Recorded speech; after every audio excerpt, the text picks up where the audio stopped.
사랑하는 성도 여러분, 안녕하십니까? 7월의 첫 안식일이 시작되는 이 시간에 온라인을 통해서 여러분들을 다시 만나게 되어 참으로 반갑습니다.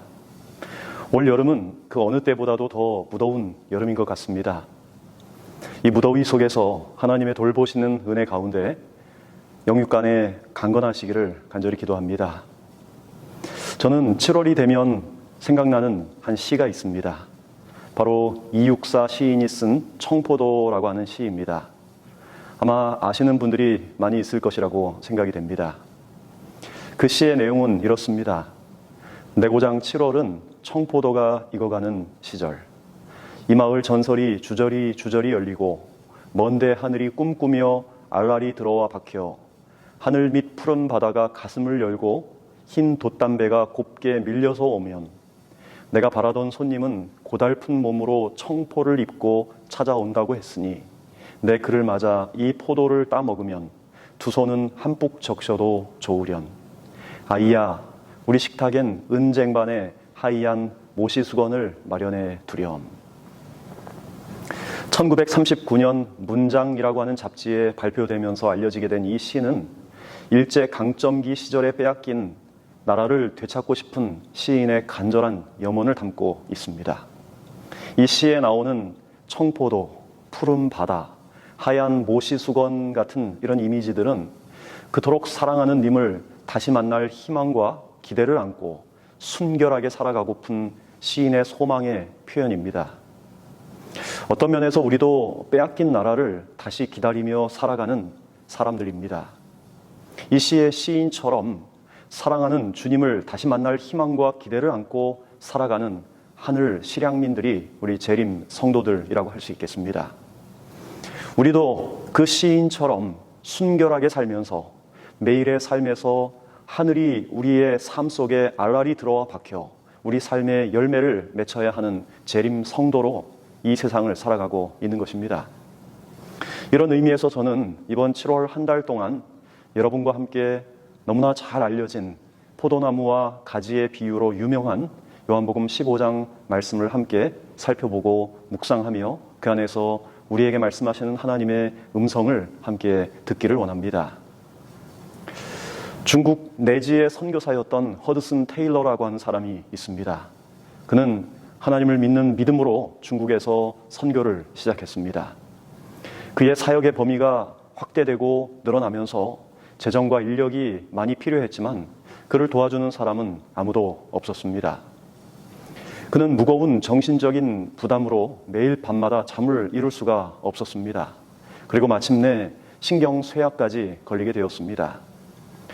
그가 그렇게 고민하고 씨름하며 자기의 사역을 위해서 기도하던 어느 날 성경을 읽다가 요한복음 15장 5절의 말씀이 그의 마음에 강하게 와 닿았습니다. 그 말씀은 이렇습니다. 나는 포도나무요 너희는 가지라. 그가 내 안에 내가 그 안에 거하면 사람이 열매를 많이 맺나니 나를 떠나서는 너희가 아무것도 할 수 없음이라. 이 말씀은 허드슨 테일러가 평소에도 잘 알고 있던 말씀이었지만 그날따라 이 말씀을 읽을 때 성령께서 그의 마음속에 강하게 역사하셨습니다. 갑자기 태양빛이 그의 마음속에 비치는 것처럼 그의 마음에 큰 빛이 떠오른 것입니다. 그렇구나. 우리 주님은 포도나무이시고 나는 그분의 가지인데 내가 걱정할 것이 아무것도 없구나. 주님, 제가 심히 어리석었습니다. 이제는 저의 모든 염려와 근심을 주님께 다 맡기겠습니다. 주님, 저를 책임져 주십시오. 그런 기도를 허드슨 테일러가 주님 앞에 드렸습니다. 그러자 그 마음의 평안이 마치 큰 파도처럼 그의 마음속에 밀려오기 시작했어요. 그리고 그날 그 이후 그의 사역은 그 이전과 완전히 달라졌습니다. 자신의 힘과 능력이 아닌 하나님의 능력에 힘입어 그분의 능력에 매달려 그는 성공적으로 자신의 사역들을 감당할 수 있었던 것입니다. 허드슨 테일러뿐만 아니라 예수님의 제자들 그리고 그 이후 많은 기독교 역사에서 많은 사람들의 삶을 극적으로 변화시켰던 이 요한복음 15장의 말씀의 의미가 오늘 우리에게도 큰 축복이 되기를 간절히 바랍니다. 먼저 요한복음 15장의 말씀이 쓰여진 배경을 좀 살펴보면 이렇습니다. 예수님께서 이제 십자가를 지시기 바로 전날 밤, 그분께서는 최후의 만찬을 마치신 다음에 제자들에게 일어나 여기를 떠나자라고 말씀을 하셨습니다. 예수님은 군중을 뚫고 성문을 지나 감람산으로 가시면서 이 제자들은 함께하는 그 제자들에게는 무거운 침묵이 이어졌습니다. 왜냐하면 예수께서 곧 죽으실 것에 대한 그 말씀을 그들에게 하셨기 때문이었어요. 무거운 침묵 가운데 제자들은 저마다 깊은 생각에 잠기게 되었습니다. 이제 앞으로 우리의 삶은 어떻게 될 것인가? 이제까지 주님을 따라왔던 우리의 인생은 이제 어떻게 될 것인가? 라고 하는 그 마음속에 큰 부담과 염려가 그들에게 있었던 것입니다. 예수님께서 그 마음속의 생각들을 아셨어요. 그리고 예수께서 감람산 기슭에 이제 자리하게 되었을 때 그 앞에는 달빛에 비친 한 포도나무가 그분과 제자들의 시야에 들어오게 되었습니다. 이때 이 감람산 기슭에서 제자들에게 하신 말씀이 바로 요한복음 15장 말씀입니다. 그러므로 이 말씀은 마치 예수님의 유언과도 같은 그런 말씀이라고 할 수 있습니다.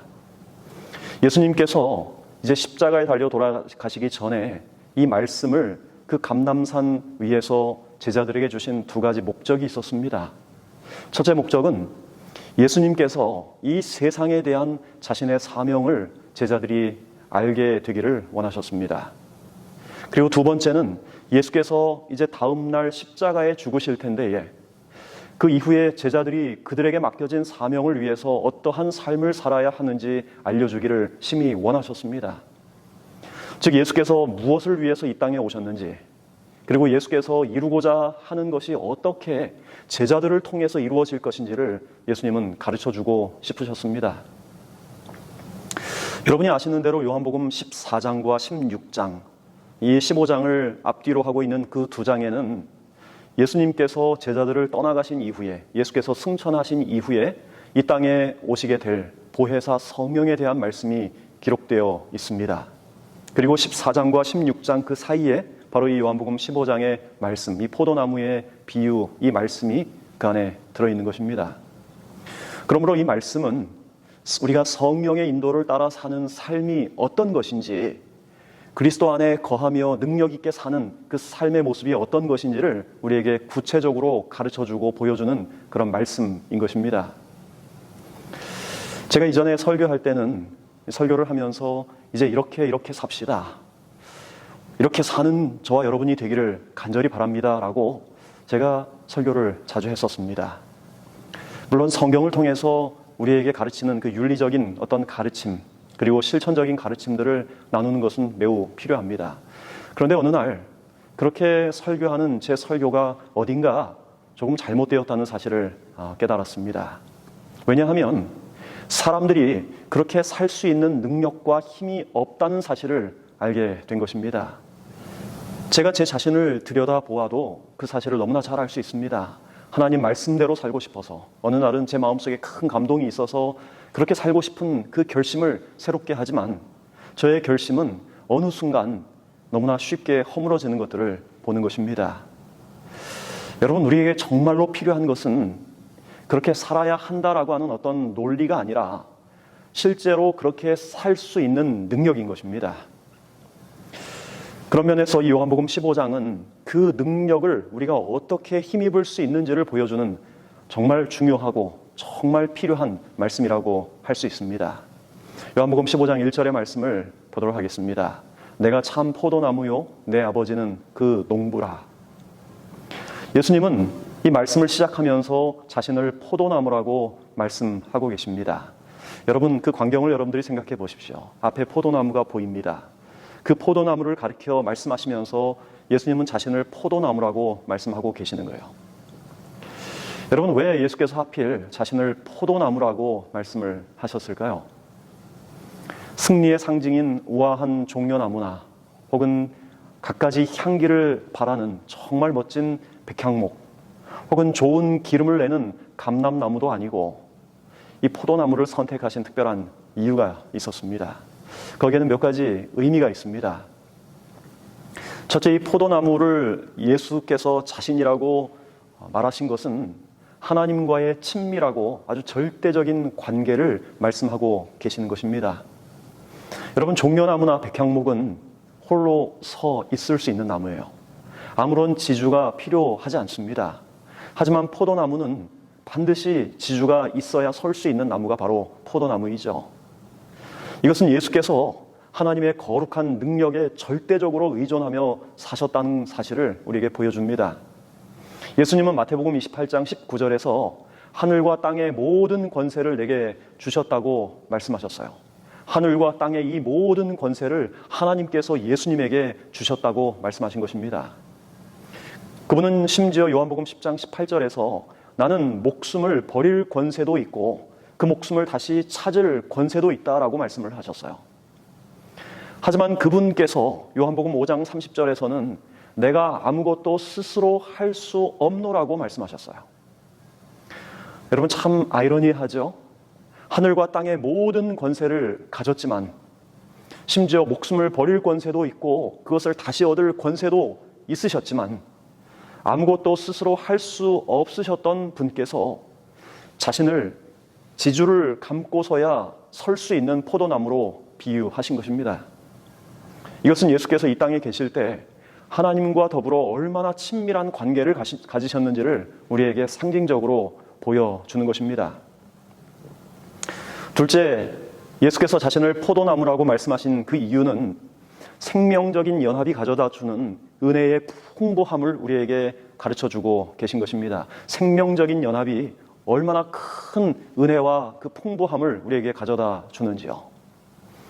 여러분이 포도나무는요, 성장하고 그리고 뻗어나가는 것이 다른 여타 나무와 다릅니다. 여러분이 포도나무는 그 뿌리의 크기에 비하면 그것이 뻗어나가는 그 가지의 양이 엄청나요. 그리고 그 뻗어나가는 매 가지마다 열매를 맺히는 것이 바로 포도나무입니다. 여러분, 이것은 예수님과의 생명적인 연합이 우리에게 가져다 줄 수 있는 풍부한 은혜가 과연 어떠한지를 우리에게 절실하게 보여주는 그런 말인 것입니다. 여러분, 화면에 보이는 이 사진은 전북 고창에 있는 한 농가에서 재배하는 포도나무예요. 이 포도나무 한 그루의 넝쿨이 축구장 면적의 약 4분의 1을 덮을 만큼 넓고 이 한 나무에서 열리는 포도송이가 무려 4,000송이나 된다고 합니다. 또 다른 농가에서 재배한 이 화면에 보이는 포도나무 역시 한 포도나무에서 열리는 포도송이가 무려 1톤이 넘는다고 합니다. 여러분, 화면에 보이는 이 사진은 이스라엘의 한 포도나무에서 열린 포도송이입니다.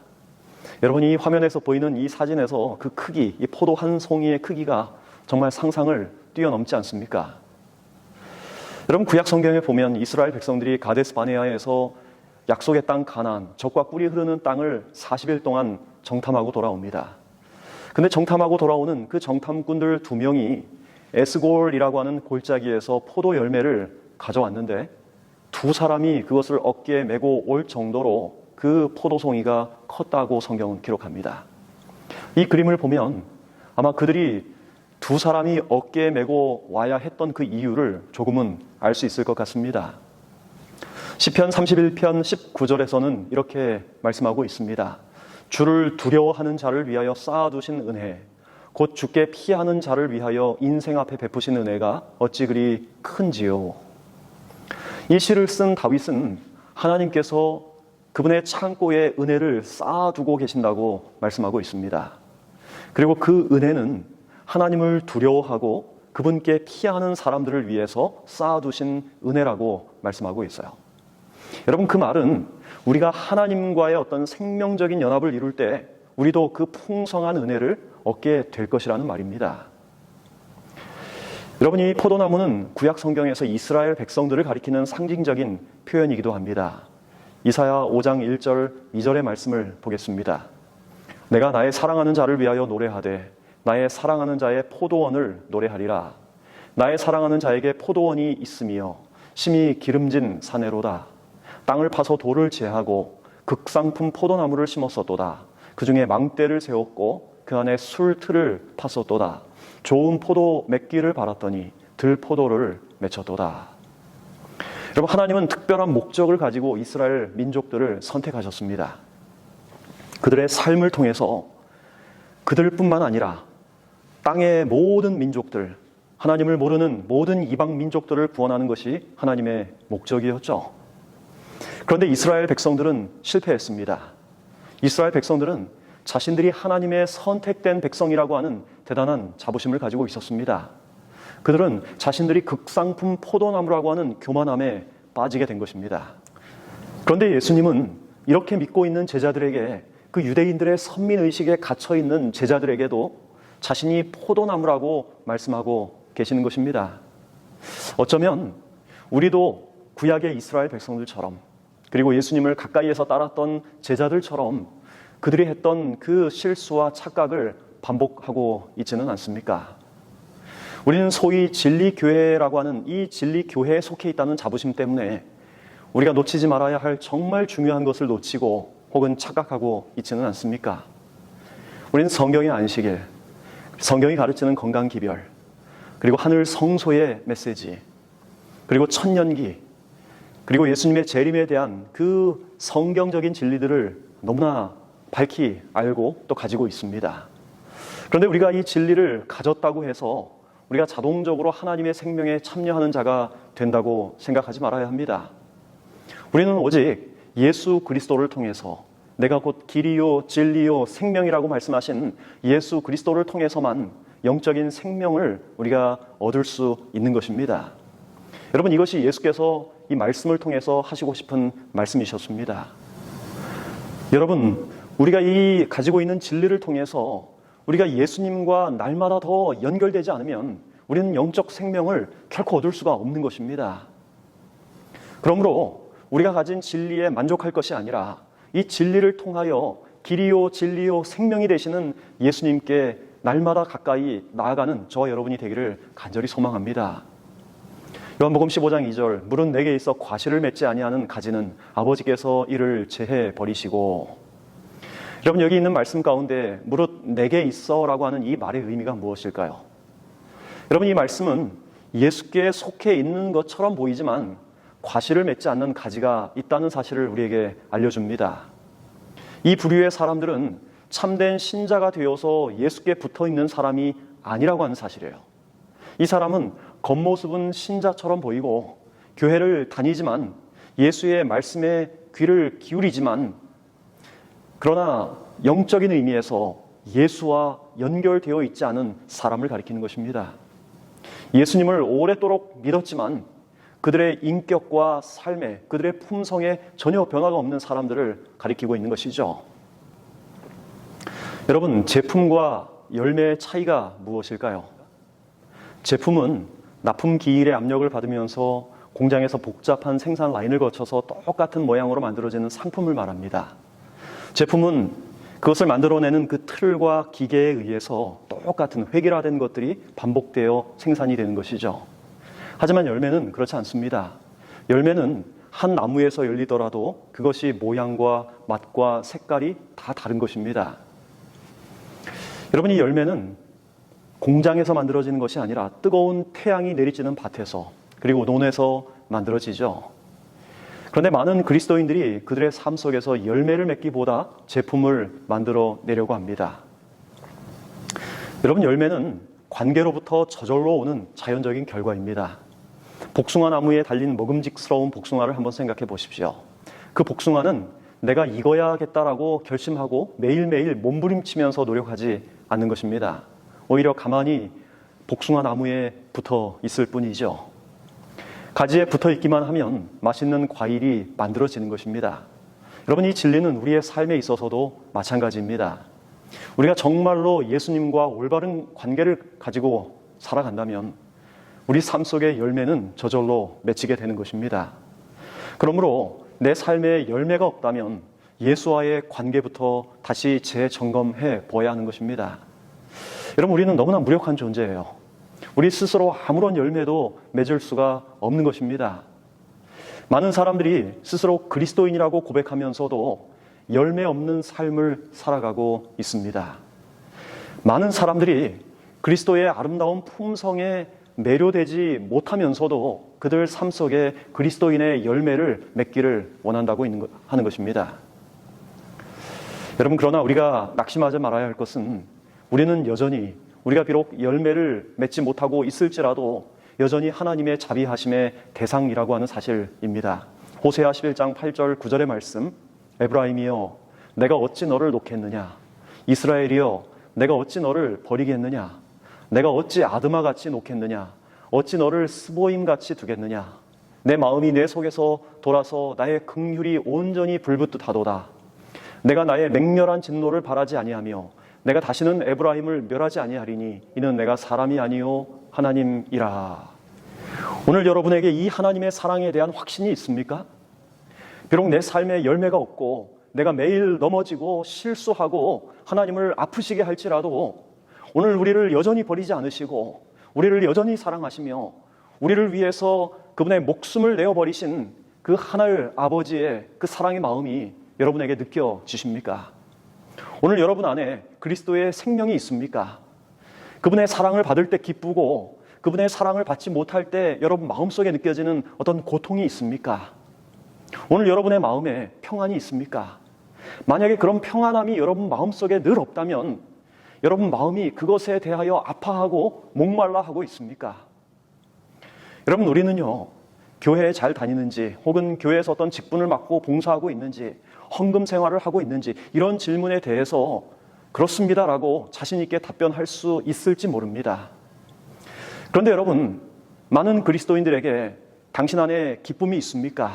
당신이 예수님을 섬기며 따르는 삶의 만족이 있습니까? 당신 안에 예수님 사랑 때문에 느껴지는 벅찬 감동이 있습니까? 혹은 그 사랑이 느껴지지 않는다면 여러분 마음속에 아픔이 있습니까? 라고 묻는다면 많은 사람들이 자신 있게 그렇습니다라고 대답하지 못한다는 것입니다. 만약 그렇다면 우리는 살아있는 가지인지 아니면 살아있는 것처럼 보이지만 죽은 가지로 매달려 있는 것인지 우리는 진지하게 물어보아야 할 것입니다. 여러분, 교회 다닌다고 직분을 맡았다고 다 신자가 되는 것은 아닙니다.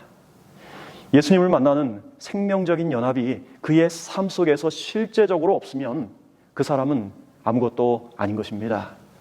여러분, 여기 아버지께서 이를 제해버리시고라고 하는 말을 많은 그리스도인들이 종종 오해합니다. 마치 하나님께서 열매를 맺지 못하는 가지를 아낌없이 미련 없이 싹둑 잘라버리시는 그런 무서운 하나님인 것처럼 오해하는 것입니다. 여러분, 하나님께서 아담과 하와가 에덴에서 범죄하였을 때 그들을 에덴에서 내어 보내시면서 그분의 마음이 어떠셨을까요? 그분이 너희 놈들 다시는 돌아오지 못하도록 불칼을 든 천사로 그 에덴 동편의 입구를 막아서서 그들을 엄하게 징계하셨을까요? 아닙니다. 오히려 하나님은 그들이 잃어버린 에덴으로 다시 돌아갈 수 있는 그 길을 밝혀주시고자 그 에덴 동산 동편에 쉐키나의 영광을 그곳에 두신 것입니다. 여러분, 하나님께서 동생을 죽인 가인을 싹둑 잘라버리셨습니까? 아니에요. 오히려 그에게 표를 주셔서 그가 그의 생명을 찾는 이들에게서 죽임을 당하지 못하도록 하나님께서 그를 보호해 주셨습니다. 여러분, 예수께서 가룟 유다의 숨겨진 동기를 처음부터 끝까지 다 아셨어요. 하지만 예수님께서 그를 싹둑 잘라버리셨습니까? 아니에요. 오히려 마지막까지 유다의 그 흉악한 가면을 벗기지 않으시고 그가 회개할 수 있는 기회를 주시기 위해서 끊임없이 사랑의 조수를 그에게 흘려 보낸 것입니다. 여러분, 하나님은 죄인까지도 사랑하셔서 그들이 마침내 구원받기를 간절히 바라십니다. 그러므로 각 사람이 구원에서 제외되는 것은 그들이 하나님의 사랑을 거절한 그들의 선택의 결과일 뿐이에요.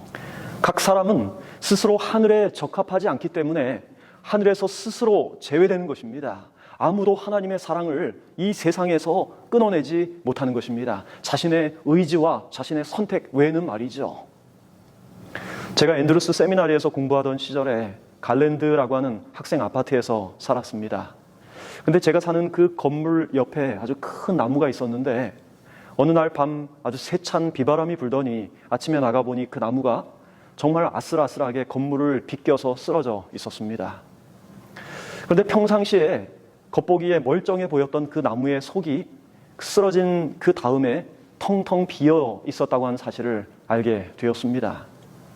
속이 비어 있던 나무가 평상시에는 괜찮아 보였지만 강한 바람이 불 때 더 이상 견디지 못한 채 무너진 것입니다. 여러분, 이처럼 예수님과 생명적 관계로 연결되지 않은 모든 그리스도인이 시련의 바람이 불 때 결국 한 방에 쓰러지게 될 것입니다. 그런데 그것은 한 방에 쓰러지는 것처럼 보일지라도 이미 오랫동안 그의 마음속에서 진행되어 온 하나님을 거부하는 과정이 그저 결과로 드러난 것일 뿐입니다. 그리고 그런 사람들이 결국에 하늘에서 제외되는 것입니다. 선지자 왕 188쪽에는 이런 말씀을 적고 있습니다. 모든 영혼들에게 시험이 닥쳐올 시간은 멀지 않았다.